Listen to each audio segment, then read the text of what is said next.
네, 하나님의 말씀 마가복음 14장 9절에 있는 말씀입니다.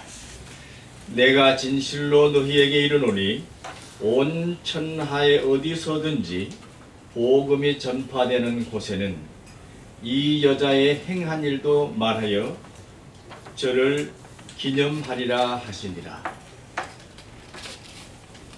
우리 한국 교회는 아마 여성들이 건 80%를 차지하고 있는 것 같습니다.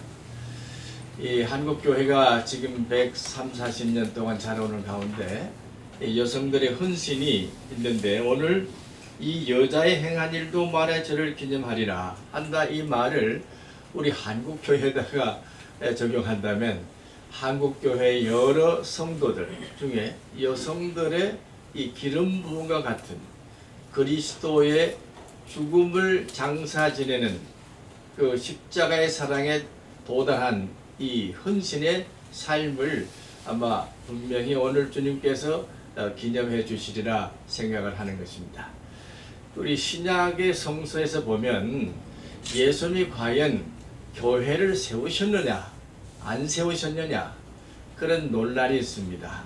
그래서 예수님은 베드로의 믿음 위에다가 교회를 세웠다 이렇게 얘기해서 이 예수님이 세우신 교회는 바로 믿음 위에 세운다, 그러므로 건물이 아니다 이렇게 얘기할 수도 있을지 모르나, 제가 성경을 자세히 읽어보니까 오늘 베다니 문둥이 시몬 집에서 일어난 이 일은 아마도 예수님께서 교회를 세우셨다면 아마 이 문둥이 집에서 먼저 교회를 세우지 않으셨을까 생각이 드는 것입니다. 요한복음에 보면은 이 사마리아 여인이 메시아 되심을 증거했을 때에 사마리아 사람들이 다 예수님을 메시아로 믿었다. 그렇다면은 사마리아 교회가 성립되었을 것입니다. 예수님은 교회를 세우신 적이 없다라고 주장하는 현대 신학자들도 많지만은 저는 그것을 반대하는 이론을 내고 싶습니다. 왜 그러냐면은 우리가 에덴을 회복한다고 하는 사실은 영원히 하나님께서 미리 영세토록 영원한 교회를 에덴의 정원에서 세워주셨다고 보기 때문입니다. 만일 이와 같은 구약 성서에 기초한 에덴의 정원 교회를 우리가 부정한다면 예수님이 오셔서 그 에덴의 정원 교회를 구체적인 이스라엘의 작은 동네에서부터 만드셨으리라고 생각합니다. 예수 평전을 보게 되면은 예수님은 랍비라고 했습니다. 랍비는 무엇입니까? 성경을 해석하고 가르치고 또 성전에서 가르칠 뿐만 아니라 지방의 재판관으로서 종교 재판을 할 수 있는 분입니다. 그리고 결혼 주례도 할 수 있고요.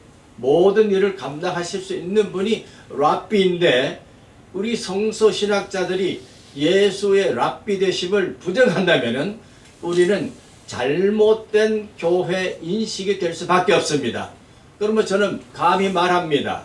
예수님은 교회를 세우셔서 에덴 동산의 그 모양을 그 교회 안에다가 두셨다고 봅니다. 어떤 교회?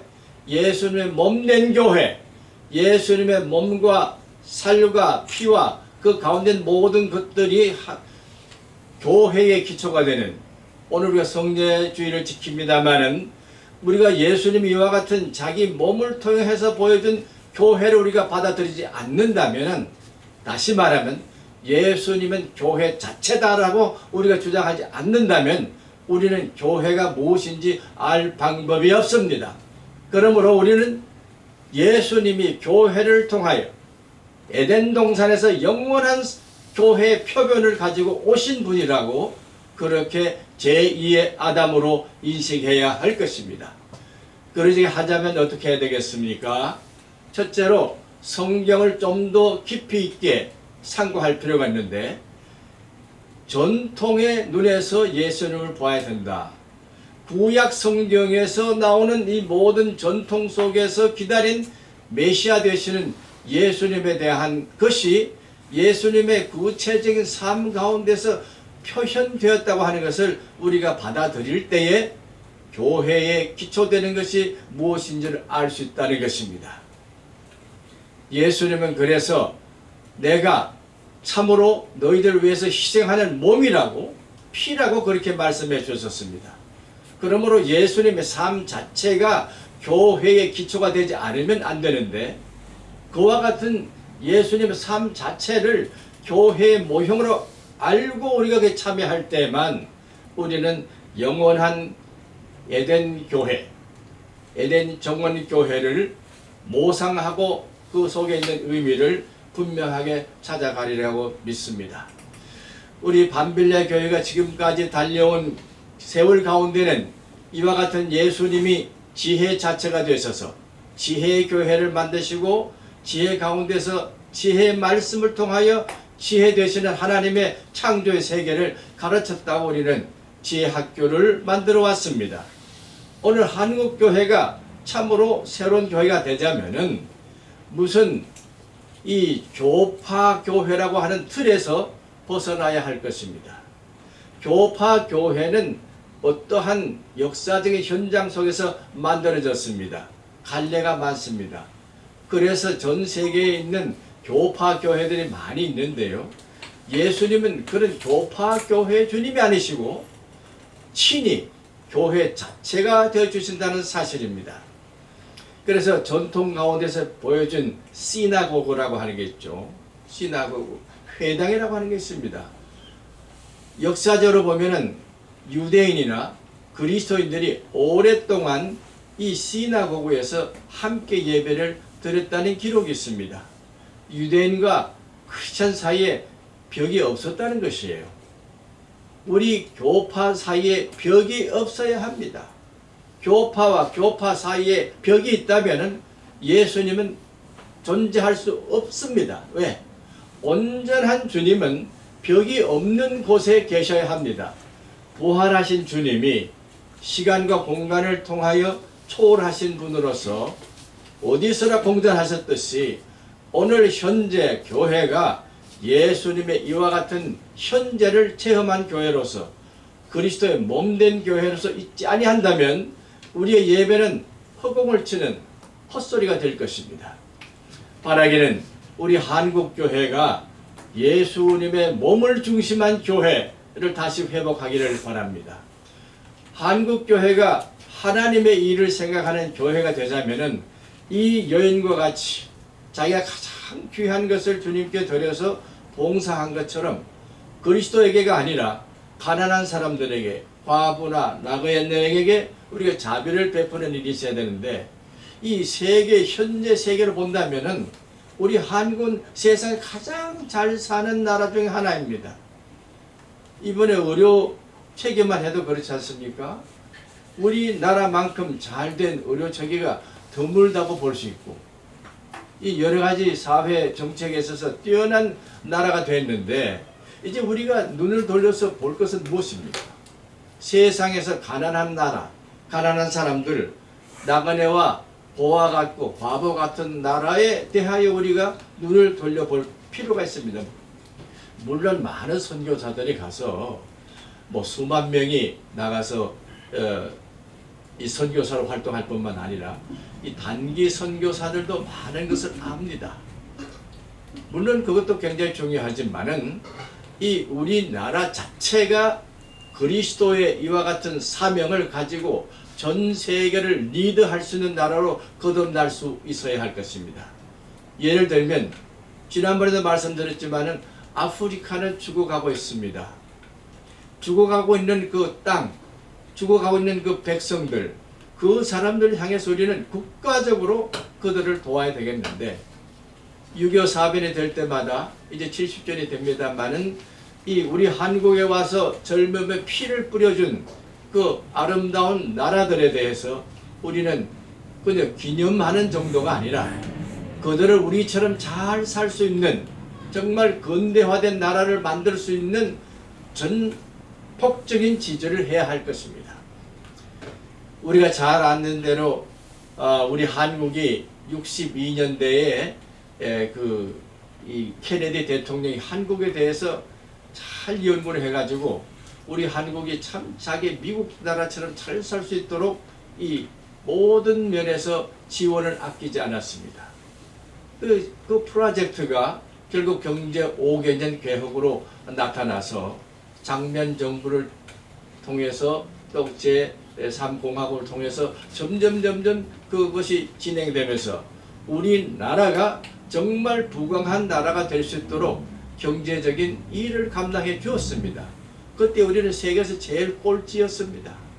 꼴찌 나라가 이제 세계에서 지배적인 모든 면에서 앞서가는 나라가 되었다면은 70년 만에 이루어진 이 기적을 우리 스스로 그냥 만끽할 것이 아니라 이 여인처럼 우리의 그 아름다운 기름을 한국적인 사상이나 한국적인 어떤 내용이나 한국인이 가지고 있는 어떤 좋은 것들을 경제적인 면에서 문화적인 면에서 완전히 그 죽어가는 백성들을 향하여 나눠줄 필요가 있을 것입니다. 충분히 그렇게 하고도 남을 수 있는 것이 있습니다. 우리끼리 잘 먹고 잘 사는 나라가 아니라 참으로 우리가 잘 사는 것을 다른 사람에게 나눠줄 수 있는 기름을 부어줄 수 있는 나라로 거듭나야 할 것입니다. 그와 같은 지도자가 필요합니다. 그와 같은 정당이 필요합니다. 그와 같은 나라가 필요합니다. 정부가 필요합니다. 우리 국내에서 일어나는 모든 문제만 가지고 그게 노심초사할 것이 아니라 우리 눈을 저 미래적으로 봐서 참으로 이 지구 전체가 새로운 황금의 나라, 기쁨의 나라, 정말 모든 사람들이 평화의 나라를 만들기 위해서 우리가 받은 대로 갚아줄 수 있는 그런 교회로, 그러한 나라로, 그러한 사회로, 그러한 백성으로 거듭나기를 우리 하나님께 기도하고 달려나가야 하겠습니다.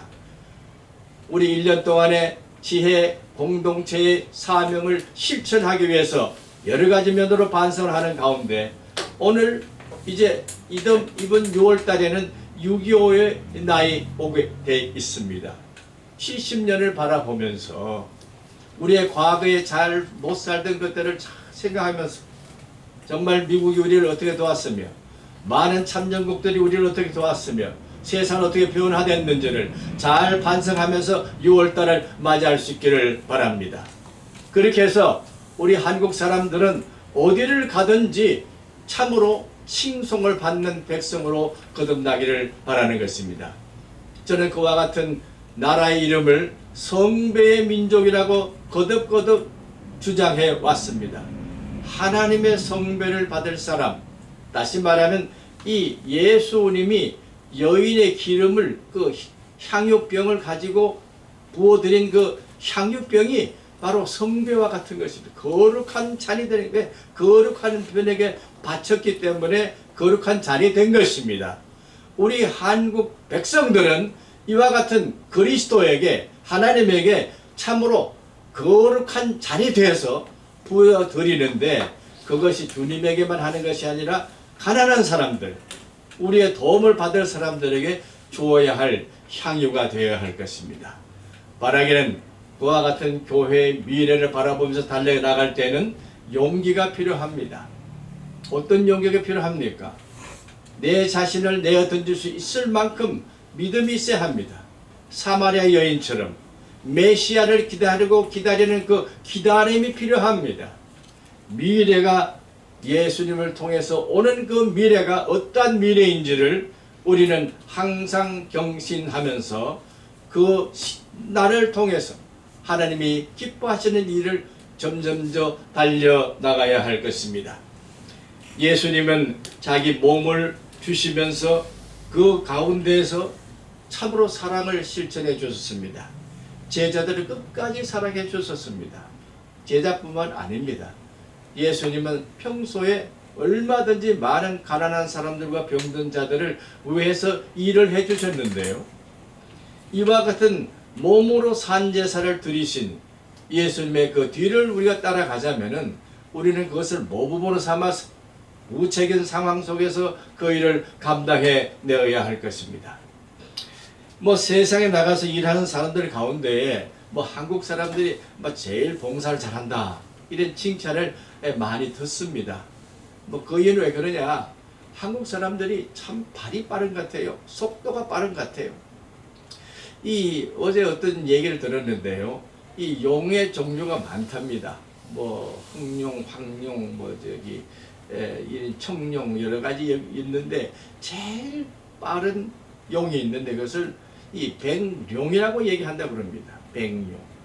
우리가 백룡이라는 말을 잘 듣지 못했잖아요. 근데 제일 빠르기 때문에 이 사탄과 같은 흑룡이나 홍룡이나 무슨 청룡 이런 것을 다 다스리고도 남을 수 있다. 따라갈 수가 없다. 그러면 우리 한국은 어떠한 나라가 되어야 되겠느냐? 가장 빠른 나라가 되어야 되겠다. 그렇죠. 우리만큼 빨리빨리 하는 나라가 없잖아요. 하나님의 나라에 있어서도 마가복음에 보면 주님은 즉시 하셨다고 그랬었어요. 즉시 백룡처럼 하셨다고, 번갯불처럼 일을 하셨다고. 예수님의 그 발빠른 활동을 우리는 마가복음에서 읽을 수 있는데 그 마가복음의 역동적이고 살아 움직이는 그리스도의 모습을 우리가 보면서 우리의 행동도 그와 같은 즉시 상황 속에 일어나는 일들을 잘 감당하며 달려나가는 우리 교회의 사람들이 되어야 되겠습니다. 이제 우리는 필요합니다. 빨리 우리가 이러한 주님의 몸을 위해서 우리는 살아가는 구체적인 계획을 가지고 쌓아놓은 우리의 보물을 나눠줄 때가 왔습니다. 우리 밤빌리아 교회가 그와 같은 일을 위해서 달려온 여러 형제 자매들 주께서 돌보아 주실 것을 믿고 언젠가는 우리가 기념하는 교회로서 칭찬받을 수 있기를 주님의 이름으로 축원합니다.